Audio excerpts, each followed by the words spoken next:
Welcome to the Big Biz Show. Taking care of business. You want fast-talking, hard-hitting discussions on business and finance? Maybe with a barroom slant and some really salty peanuts? We're not counting calories. We're counting cash. Before we get to the man with the financial plan, meet the money team. Costa, Mary, and Greg. Now Captain Finance himself, Sully. Hey, they're live from the Loft 100 studios in sunny San Diego, California. It's the Big Biz Show here. Sully here, Mary there, Greg Tara. Mike Costa will be back with us next week. He had a little bit of a family emergency, but thankfully things are moving in the right direction there. And let's say hello to the DTC. Hey! Good to see you guys today. Are you, Mary, are you feeling any better about the economy or groceries post-election? Are you still treating your hissing chest wound in emergency? I'm not feeling better, no, because then I saw something about, people over in a tax bracket getting cuts and then my tax bracket getting no cuts. I don't know if that's true or not, because now I don't know what to believe and what not to believe. No, I didn't. I want to ask Howie about that. It's on my list to ask Howie today, actually. Oh, there you go. I don't know if Howie's talking. Is Howie talking about taxes? No, but he's talking about, more importantly for you. We'll talk. I tell you what, we will spend next week talking about taxes because we have a 72,000 page tax code that we all use, just like corporations use, to avoid taxes, right? Mm-hmm. Not evade taxes, that would be a felony. Mm-hmm. Right. But tax avoidance means write-offs. Mm-hmm. And you use the tax code to your advantage. The most you can. So do you. Sure. So do I. I'll do, right. So does Amazon. Now, is it fair that they can write off so much crap that they can pay nothing? Probably not, but that's our progressive tax code that is now, I would say 72,000 pages. It's actually 81,000 pages. Can somebody look up, maybe Chris Castillo, one of our producers, could look up, how many pieces of paper is 82,000 pages? How many stories is that? It's got to be like a 2-story building, right? How many trees is that? Right, exactly right. I mean, how many pages is our progressive tax code? Yeah. Do you realize, I walk into my accountant's office and he has framed on the wall this, literally, the first tax return. And it had your name, your address. I didn't think they call it Social Security back then, whatever. And then it basically said, income and then times 0.07. Pay here. Yeah. That's it. That was it. Yeah. Pretty simple. So there's a fair tax and there's a fair tax and a flat tax. Mm-hmm. And a fair tax is a consumption tax. Could you imagine if you made $52,000 a year, taking home $1,000 a week? That's your pay. No taxes are taken out of it. But everything you pay for has a consumption tax. In other words, the more you use, the more you pay. Mm-hmm. Just like it's like a sales tax, so to speak. Seems fair. The problem with that is, if let's say that consumption tax is 25%. Okay, so everything you pay 25%. 25% to somebody making $50,000 a year is a lot more than somebody making $2 million a year. Right. Right. So there has to be some sort of a calculation there where everybody gets a check at the beginning of the year for a little bit. Right. But there's a couple of the flat tax. Would that be on everything? Groceries, gas, hotels, everything? No write-offs anymore. I think they said you could have a charitable write-off for charitable giving. You get to write off your tax, but everything else is basically you're paying in advance. You're paying as you go. So that's it. That's all. There's no income tax at the end of the year. So this is an idea that people. It's an idea called a fair tax. I'm not sure how far it's going to go. In the meantime, Howie Font will be the person who purveys that wisdom to us sometime next week. So Howie, your job is cut out for you. But in the meantime, we have bigger fish to fry. What's going on with TikTok? Oh gosh. Well, good to be back. Thank you for having me again, Mary. I'll get right on it. I'm going to look into this great big beautiful bill that the Congress is looking at passing, and I will tell you what's inside it. I know for you guys, they're probably going to have to expand the SALT deduction, but the wildfires actually make that politically harder. I'll save that for next week. Okay. TikTok is banned no more. So we had a very iffy Martin Luther King holiday weekend where we didn't know, is it happening, is it not happening? And newly inaugurated Howie, okay, hold it right there. We're going to talk about this in 1 second because I want to go through this. I got a lot to say about this. I'll tell you why I want to go through it. Because you're a freak about this. The thing was turned off for like 35 seconds. It was like Y2K. I felt like we all freaked out about nothing. Yeah. People were crying. But we're going to break it down for you in terms of All right, big biz show. You're in a lather about this TikTok. Do you participate in any social media? I mean, do you look at it? Not unless I have to. Really? Yeah. No desire. I don't care about TikTok specifically, to be honest, but kids went crazy. We have Sully Speaks Money on TikTok, Yes. which I think we should start doing it. Just take clips of this because it was infotainment about things. Howie could be a big contributor to that, but I think it's interesting is that came from the production assistants here and my two kids that were the age of, say, you know, why don't you start talking about, and I think we started talking about Tesla 2 years ago. Yeah, GameStop. GameStop, 2 years ago. So it's time to talk about TikTok. Before we go, the law affected a ban on TikTok that said that TikTok either had to be closed down or sold to a U.S. investor to keep Chinese interests out of our kids' heads. And I say kids' heads because I'm assuming the demographic for TikTok has got to be younger than us, right? And if you think in terms of metadata and things that you know are enemies.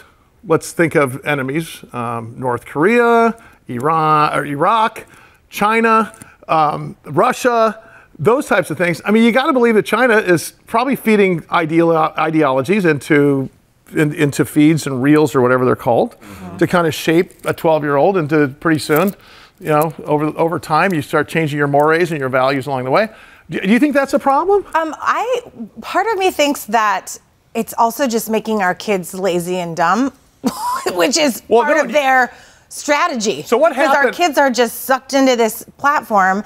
And, you know, we talked with Dan Negroni about their lack of ability to think for themselves and all this stuff. And I think that is even worse than getting their information. You have two really good girls, sharp as a tack. Yes, they are. No, they really are. And what happened, though? What wheels fell off? Lily woke up on Sunday and she was like, what do I do? She started physically twitching because, you know, she'll lay in bed on a weekend and look at TikTok. And she's like, I keep going back there thinking it's going to be up. And I said, you know what? It's going to be fine. One of my daughters, though, my younger one said, you know what? We're going to find something else. It's fine. I'll look on the bright side of life. She was over it. But my older daughter was not happy. Howie, let's talk about exactly what happened and what the effect is here, because ironically, the Supreme Court confirmed the ban was constitutional, and right after that, there's talks of suing over the lack of enforcement of the law. So where do we stand and where are we going? Yeah, so that's what's happening right now. TikTok fought Congress's legislation, they lost, and now Trump is the savior. He started this whole thing. He's the one that said we should ban TikTok, and and now he's given them a 75-day, kind of a random number, 75-day extension. The law allows the president to stall the ban for 90 days, but that can only be done once, and it was done. So he did 75, thinking he could do another 90 later? Well, he's just not enforcing it. So that could be challenged and he could be forced to enforce it. But for right now, I don't think that's going anywhere anytime soon. Okay, so Howie, what does compliance by TikTok look like? It looks like being sold to a U.S. owner or being closed down. That's basically the black and white of compliance, correct? That's basically right. And I also want to bring to your guys' attention, the other issue with TikTok is that it's not just metadata. Congress does not, as we know, have such bipartisan broad support for something like this. But in this case, the TikTok ban flew through. I know there was a closed briefing. We don't know. Congress has classified information that we don't have access to. But if it was able to spook a bipartisan reaction, that tells me that they could definitely, use any phone with TikTok on it as a recording device or anything like that. Now, how much do people care about that? Fine, but probably not something that Congress is going to allow. I think what's interesting is that Kevin O'Leary, a well-known investor from Shark Tank, Mr. Wonderful, he bid $20 billion for a $500 billion property. And so it's a story. Mm-hmm. When do you buy straw hats? Right. In the winter. When do you buy umbrellas? In the summer. Uh-huh. And he's taking advantage of the potential where these guys had their back against the wall, and it could have been a fire sale. Now, obviously, it didn't happen. What's the end of that? Couldn't the U.S. put together a group of investors through a bond or something? I mean, if the government's that concerned about it, why don't we do it? Why don't we float a bond and let people invest in it through a U.S. savings bond? Yeah, so Kevin O'Leary has said he wants to put together a $20 billion bid, which is, a discounted price. You're exactly right. Trump's former Treasury Secretary Steve Mnuchin says he wants to put a group together. So there's lots of people that are interested, but they're interested because it's cheap right now. And the president has said, listen, whether or not I let this thing through or not determines whether or not your asset is worth $0 or $1 trillion. He keeps saying $0 to $1 trillion. And he says, hey, if I have that much power, then I think the American people should own half of it. So wait a second, let's talk about the value. The value is the algorithm. The value is the algorithm, and the algorithm, according to the Chinese government, can't ever leave Chinese government. Yep, so that's going to be a sticking point. Right? I mean, so what are you selling? A brand name called TikTok? Oh, I got Rick Rock. Totally. Yeah, seriously, I got Lick Lock. I mean, honestly, change it, use a slightly different logo, and you got the same thing. You don't have anything, is what I'm trying to say. I have nothing if I start Greg Talk. Yep. Or Mary Talk, or Sick Sock. I like that. Yeah, I do too. But the point is, you don't have anything without that algorithm. Just like with Instagram. Yeah. Okay, which by the way, I'm 100 years old. I seriously refer to it as Instacart all the time. Hey, Mary, you gonna update Instacart? Easy to flip those. It really is. Yeah. When you're 100 years old. Mary, talk about that. Well, I want to, something that you said triggered something, because there were so many people the night before it shut down that are actually making a lot of money on TikTok. There are lots of people that their livelihood is their income because they post these videos. So by the way, it's a decent living. I'll tell you what. They make a lot of money, yeah. Yeah, we have almost 100,000 active followers that have done nothing for years, and we could make right now probably 15, 20 grand a year if we accepted some of the people that contact you about us endorsing. Right. Well, that's just us doing nothing. There's content creators that are making millions of dollars and $500,000 and $250,000 and actually feeding their family with this. So they were worried that they didn't have a way to make money the next day.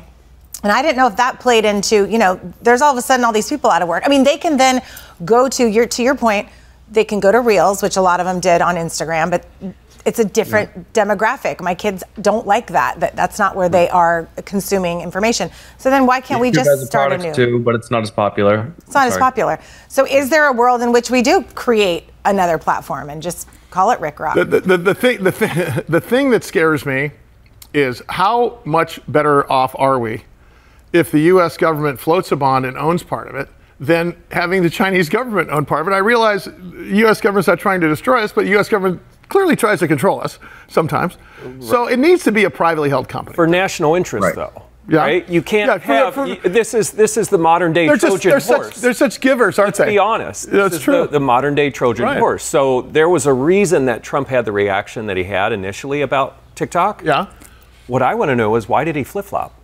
Yeah, on TikTok. It's got to. Yeah, I got to see what I did there. But really, right, flip-flop. Listen, I'll tell you. Why did Howie? Because there's got to be a business deal in the making. There has to be. Yeah, he's a deal guy. So there's a deal there. Well, I think he wanted to look like a hero. Well, I think so too. Of course. I mean, it was fully. But there is a politician, but I think there must, because being the business guy, who sort of has some latitude in his. I mean, look at it. He's still selling Trump sneakers. Everybody's talking, still talking about him. He's got inaugurated. There's a Trump sneakers ad on the thing, or there's a Trump.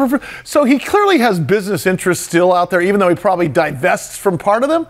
But think about this. There's got to be a business deal afoot. Mary, you bring up a great point instead of you, Greg. I think there's something. How do you think it ends up, Howie, before we get out of here? Yeah, I think that we're not going to end up with America owning half of TikTok, but I do think that the administration is going to be pretty hard negotiators, and it will end up in some form of U.S. control. Probably lose part of the algorithm, which means you get an even lower number than this 20 billion or something like that. Don't we have the resources in terms of guys like the Instagram folks and the X folks, the Facebook folks, that have enough wherewithal to create something close to a US-based TikTok? And by the way, couldn't this faction of TikTok be taken to the public markets, get 3 broker-dealers to sponsor it and take it public, and now everyone owns it, and look at it, and you vote with your feet, right? You don't like it, you sell your stock. If you like it, you invest in it. It's tough. There's a lot of proprietary data and proprietary engineering, so you'd have to start from scratch, and there's no chance you get that same mix twice if you don't know how they did it. Yeah, look no further than Vine and right, MySpace exactly. and The closest really exists is Instagram, don't you think? I don't know the difference, frankly. When I'm watching stuff on Instagram, exactly. I mean, I think they're functionally all the same, but people say that TikTok's algorithm does a better job of, keeping users engaged and keeping them on for longer. And it's still the coolest in the culture to young people that are no longer my peers. Well, I think, I think Howie and Devin need to have their own TikTok channel for sure. So, thank you, buddy. See you tomorrow. Howie Font. Smart kid. Are you concerned? Are you happy? Like, where do you stand right now? Because you are a social media expert. Are you happy? For me personally, it doesn't bother me because I don't use it. And I think the kids will find something else to do. They'll go somewhere else. Well put. We're going to talk about regenerative farming, a Disneyland for agriculture. A Disneyland for you to kill it, cure it, cook it, pick it, eat it, serve it. Coming up, Big Biz Show. Big Biz Show continues, bigbizshow.com. Mike Costa back next week with us. Barry Burt Godwin, Greg Todoroff, the Day Trader Trio, myself, I'm Sully. 125 million homes strong right here in the U.S. I have a confession for you. Uh-oh. Oh, I'm scared. I'm very scared right now. We've had our good friend, I'm going to bring Kirk up right now. Kirk Huntsman, of course, is the CEO of a company called Vivos Therapeutics, who has brought to us here on the program obstructive sleep apnea as something that we need to be paying attention to, and so much so that the network has wanted to put together really a documentary about this. And Devin's working on it. They're really the only guys that are going to be. They're the only people that are going to be on it, including some of their patients. But Mike Costa, who suffers from obstructive sleep apnea, decided to go into the dentist at the behest of Kirk, who's right there on the screen, and meet with the doctor about having his oral appliance installed and creating. So I get curious, okay, and I call Kirk. Kirk, what's up, buddy? Good to see you, man. And I said, hey, I don't sleep well, but nobody's ever told me I snored, so I've never had a problem with, and then he kicked me in the side of the head in the middle of the night in the past. But I'm just curious, I'm not a great sleeper, so I went down to this dentist. You did? And did a sleep study. You did? You got the ring and did the whole thing? Did the whole thing. You did? Turns out I should be dead by now. No way. Because I'm breathing through a cocktail straw about this big around, right? Kirk's seen my stuff. So guess who got, so Are you getting one too? I'm getting one too. And I believe they get delivered here in the next couple of days. So Mike and I are starting the process. But I will tell you, so this is what I want to tell people. Because I don't own a CPAP machine. I don't own, I think the people that have a CPAP machine are when their wives, I'm typically saying wives, yell at their husbands for making that sound in the middle of the night, right? Mm-hmm. I don't have that, yet I am a card-carrying sufferer of OSA. Kirk, that's the most interesting thing I took out of this thing, that all of those open-air indicators, or open-no-air indicators, I should say, weren't there with me, yet I'm one of your biggest candidates based upon the test. We are just now beginning to realize how pervasive this condition is amongst the American population. I mean, it's a worldwide phenomenon, right? There's 1 billion people around the world that have obstructive sleep apnea, but here in the United States, it's even more acute. I'll tell you a little story just to sort of reinforce what you just said there. I go to church with a couple of guys, one of them is a doctor, the other is just a retired guy, but both of them individually called me here in the last couple of weeks and said, hey, we heard what you do, and we're getting some pressure from the missus to get tested. So I did sleep tests on both these guys. One of them, moderate sleep apnea. The other one, though, severe. That the younger guy, 50 years old, in impeccable health otherwise, but he said, I don't have any energy, and I snore a lot. My wife is just, fed up with it. And the AHI of 63 We're talking about super severe sleep apnea. He's desaturated, his blood oxygen levels are down. Yeah. I mean, this is a guy that needs to be, he needs to be taken to the emergency room. And I just got those tests. And so people that don't even think that they, like you just said, you may not have all the signs and symptoms, or you may just kind of feel a little off. Get a sleep test. These things are easy. Well, look, simple. I think that's the key there, because I want to implore everyone to go to Vivos.com, go find a dentist on their website. Just call us. Or give them a call. But go get a sleep test. I think you should get a sleep test. I think everyone should. I'll do it. I think everyone should, because, like, for me, look, I was severely overweight, a victim of my own success 20 years ago, and still didn't snore. And you'd think that you look at some of the cases of people who die in the middle of the night because they forgot to put their CPAP machine on. I don't even own a CPAP machine. Yet, had I not met you, who knows? I mean, because Greg and I get more work done at 4:35 in the morning because both of us are up. I'm not sure, and I am finding myself wanting to fall asleep at 6, 7 o'clock at night sometimes. I mean, and because of the lack of sleep, that's what brought me. So, Kirk, that's what I was going to say, is what are the symptoms that people can kind of think about besides the snoring? Is it exhaustion? Is it, what are the different symptoms that people might present besides just snoring? That's a great question. So I think the first thing that most people encounter is just sort of a lack of energy, right? They've lost their mojo. How they felt at 20 is not how they feel at 40, or how they felt at 20 is not how they feel at 30. And so the first thing that happens there is that I think snoring is obviously an indicator, and you need somebody else to probably tell you whether you snore or not. None of us believe we snore, right?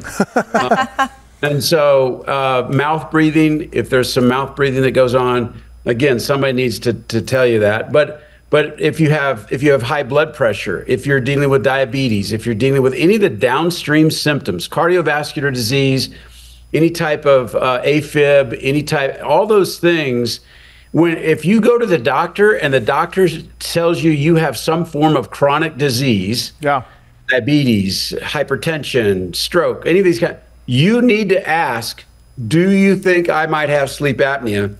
If your doctor isn't recommending that, then patients need to be proactive. Yeah. It was intense. Remember when you were in studio and we had a pediatrician that would say, if your child is experiencing behavioral issues, or if your child's experiencing bedwetting at the age of 7 or 8 years old, those things. I mean, those are open air indicators for people to take a look at. But as adults, I mean, I'm looking at the most healthy guy in the room here, Greg Todoroff, and I'm thinking to myself, I know you don't snore. Your wife would have yelled at me and you at the same time about it. But I think it wouldn't hurt all of us to get a sleep test, because I will tell you, so I put this thing on, I did a 3-night, I visited the dentist on a Friday, did Friday, Saturday, Sunday, got it back to him on Monday. Next day I get things that, hey man. No way. Like I had a 29 or 30 score, which goes from high moderate to severe. What's normal score? Normal score. Yeah. You're right there, borderline severe. Yeah, and I don't know what that 29 represents. Is that how many times I wake per minute or something? So what it is, that's called your apnea-hypopnea index. And what they do, and this is a little oversimplification, but what they essentially do is every time your airway closes and you have an apnea event, that's called an apnea. Your airway shuts down and you literally cannot take in air. Yeah. If that apnea event lasts at least 10 seconds, then it counts towards your apnea-hypopnea index. Now, they total those up through the course of an hour, average it out over the course of a night, and you get a score. If you're 30 or more, it's severe. Like this friend of mine came in at 63 one night and 64 another night. So this guy's having a he's got a very severe case of obstructive sleep apnea. And the worst thing is he's actually, his blood oxygen saturation levels are declining, and his heart rate is pumping faster to try to figure out how to get more of that oxygen level and keep it current, or keep it at the same level. So when you have at 29, 30, Sully, you're borderline severe, and it's time to take a look at this. People are shocked at what the scores come in at. His name is Kirk Huntsman, CEO of Vivos Therapeutics. VVOS is their ticker symbol, VVOS, Vivos.com. Thanks, Kirk. Appreciate it. We'll see you in studio here in a couple of weeks. He's going to come back into town. Thanks, buddy. Yeah. You and Mike can wear your appliances together. Yeah, we can. We can show you both times. You guys can get a sleep test. I'm serious. I'm doing it. I was so surprised. I was like, yeah, I'll be fine. Did you hear me count off 10 seconds? Yeah. That's a long time. Yeah. Big Biz Show. See you in a minute.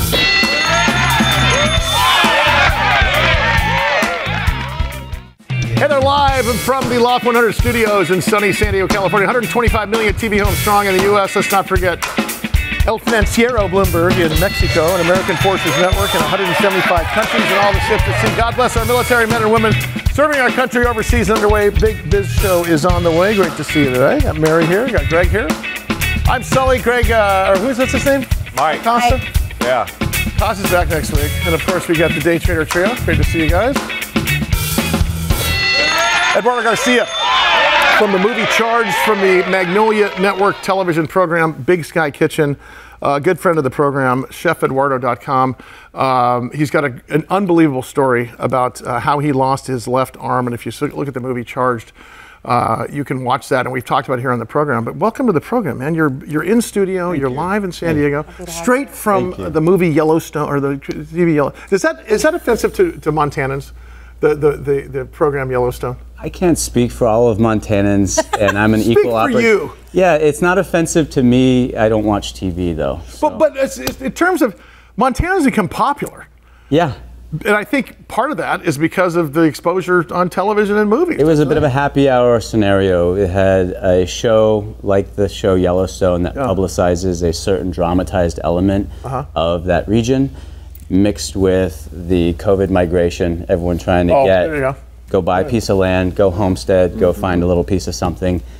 I realized early on that to just kvetch about it wouldn't get me that far. So you just keep cooking. I just invite people to come and just really be a part of bringing great culture. So you have a food brand called Montana Mex, which is taking a bit of a breather because you are focusing on not only your very successful keynote speaking business and a book that's upcoming and your television program. And I saw the press release regarding the book. Working title for the book, and what's it going to be about? Can you bust it out here? No working title as of yet. And my publisher says it's in the atmosphere and it's slowly descending. Okay.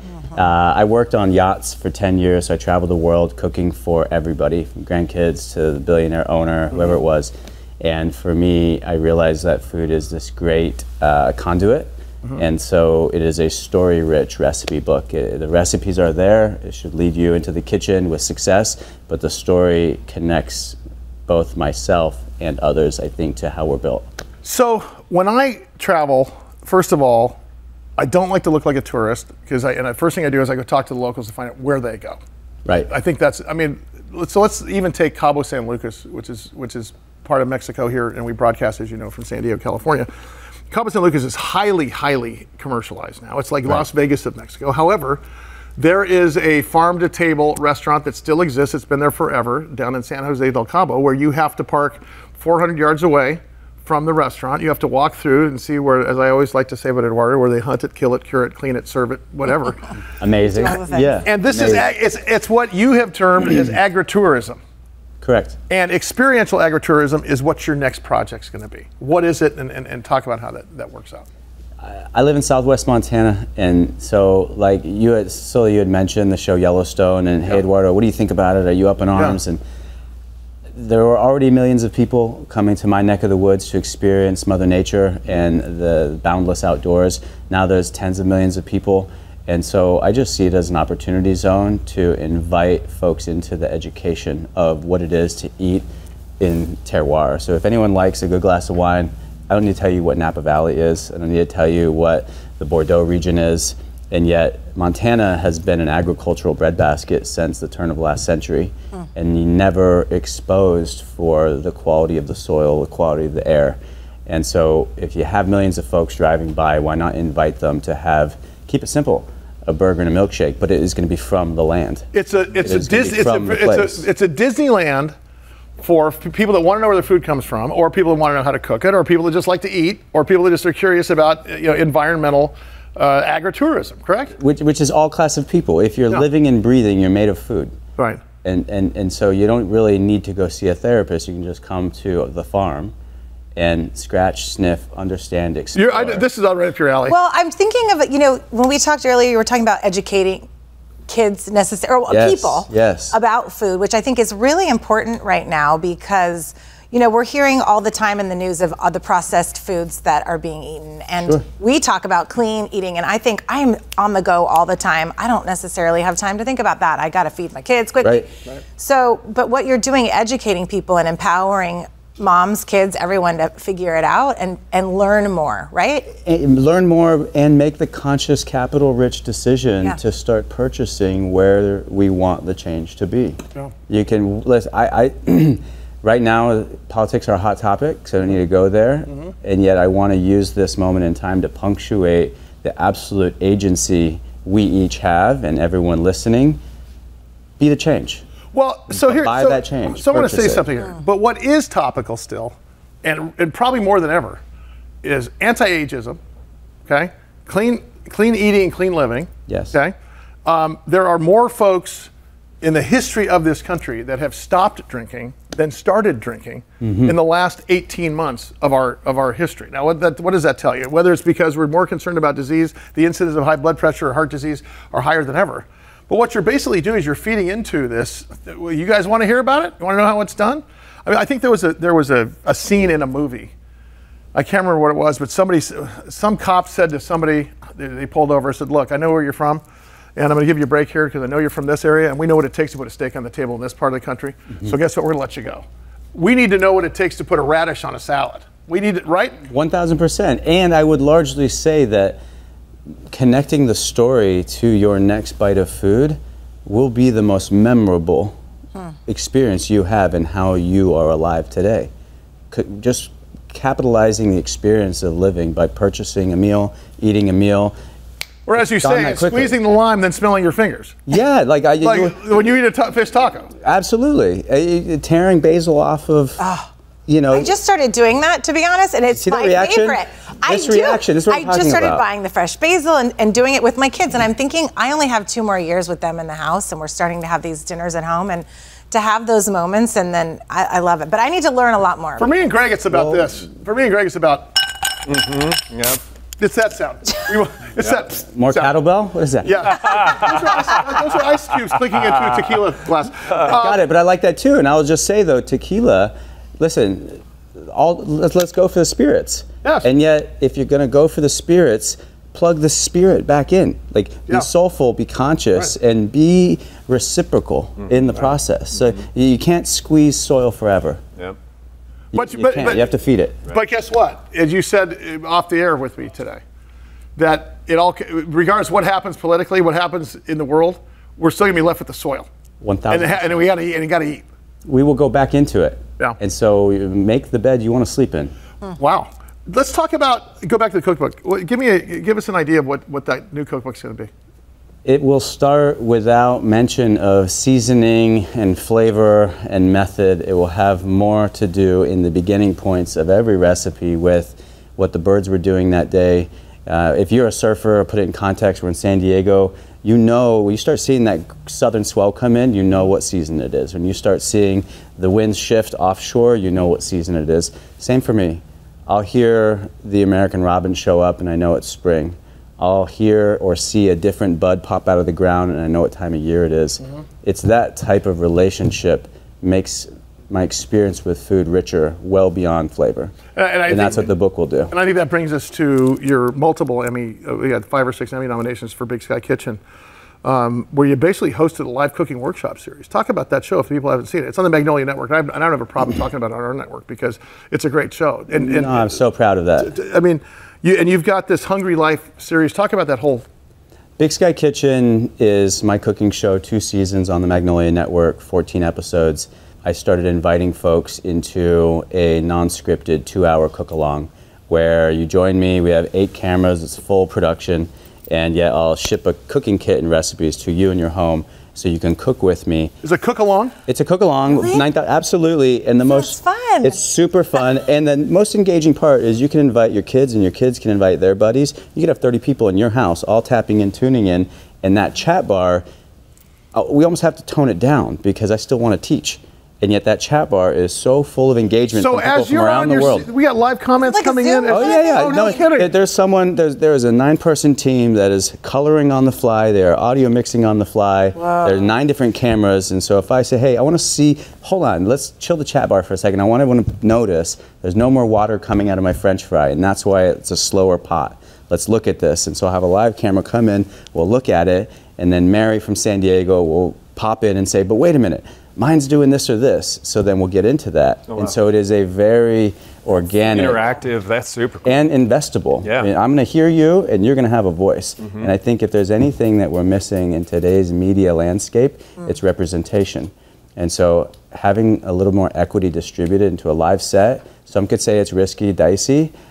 I think it's super interesting. I think so too. Yeah. ChefEduardo.com is your website. How do people find the next step for experiential agritourism? How do people find the book? How do people find the TV show? I believe in email marketing. I believe that if you give me your email subscription, I will only send you relevant, good material, just like I would if you're sitting in my table. Sure. And so get us your email. We'll keep in touch. We'll let you know what we're up to.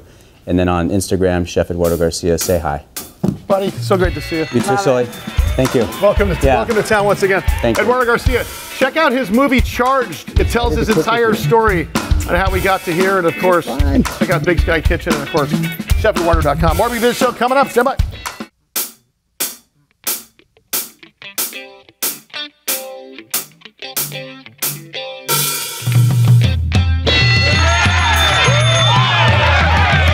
Big Biz Show is on the air. Great to have you along today.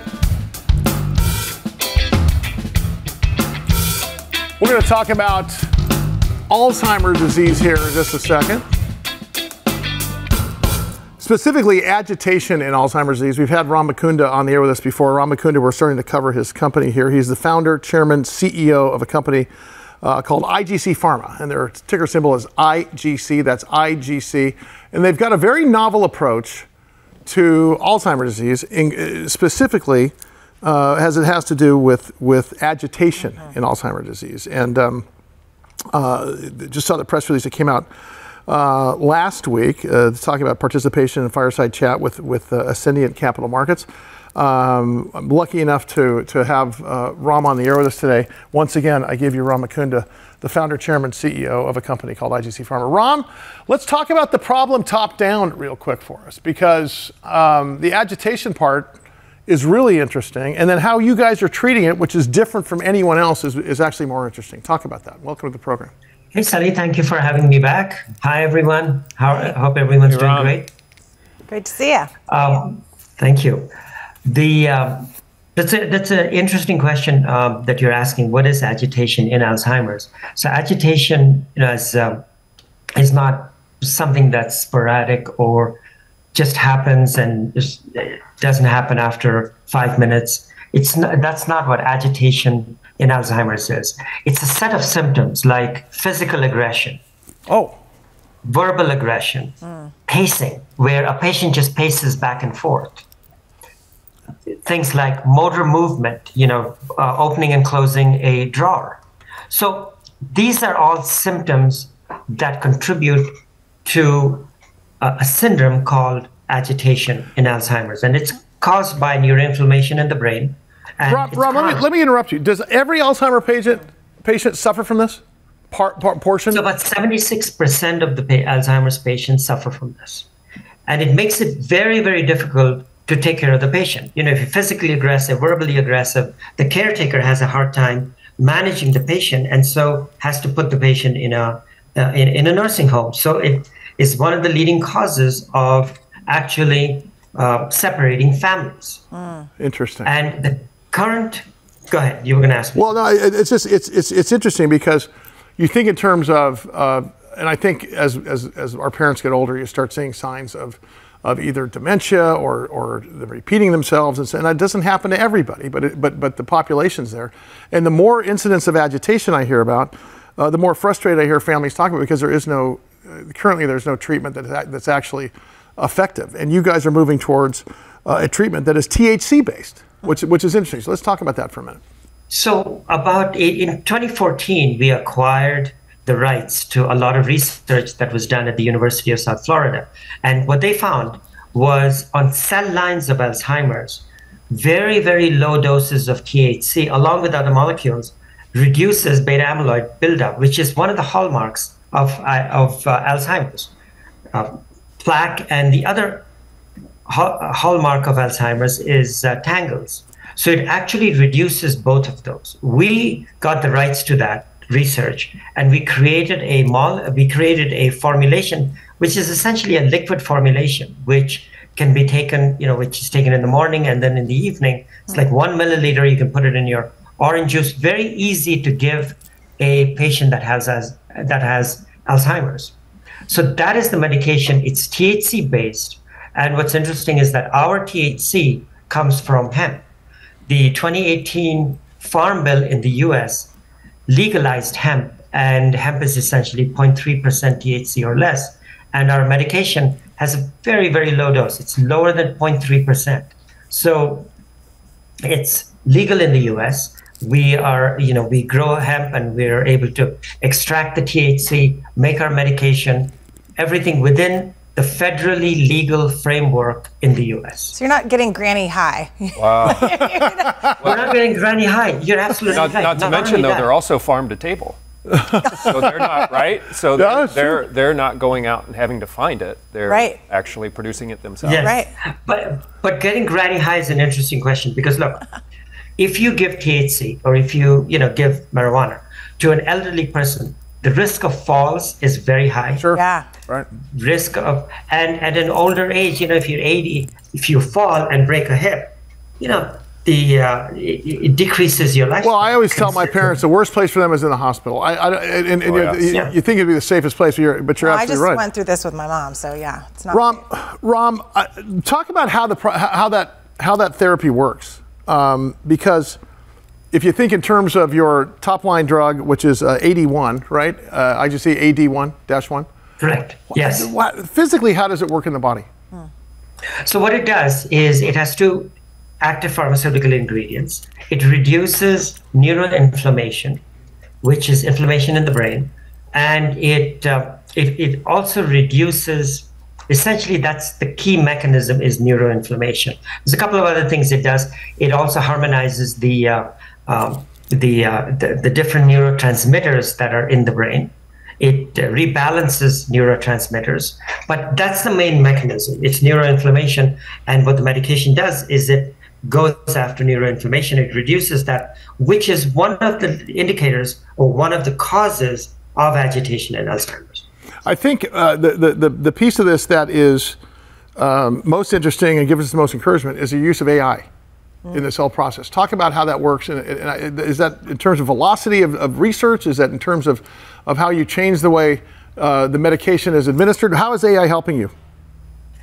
A couple of different ways. We use AI in the clinical trial. It allows us to, it essentially allows us to figure out what kind of a patient we should get in a larger phase 3 trial.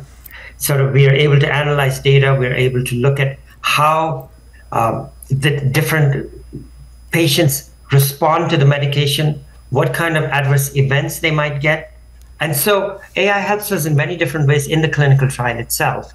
We're able to better select patients using AI. Hey, Ram, I wanted to ask, what are some of the other disorders or diseases or whatever that could be treated with this? Because I think you've mentioned on the program different things like sleep disorders, PTSD even. Right, PTSD, sleep disorder, there's a potential for depression as well. And the larger market, as you know, is agitation, essentially, or anxiety is another one that we could potentially treat with this. So other neuropsychiatric symptoms, agitation, depression, sleep disorder is a big one. Even eating disorder, if you think about, THC, the people who smoke weed, they sort of want to eat food afterwards. So that's another area that we could look at. Ram, I appreciate you coming. I can't wait to get you in San Diego at some point. We'll see you again here in the next week and a half or so. Ram Mukunda, IGC Pharma. approaching Alzheimer's and Alzheimer's agitation in a way that hasn't been done before, but go to their website, igcpharma.com. Thanks again, man. Appreciate it. More Big Biz coming up. Stand by.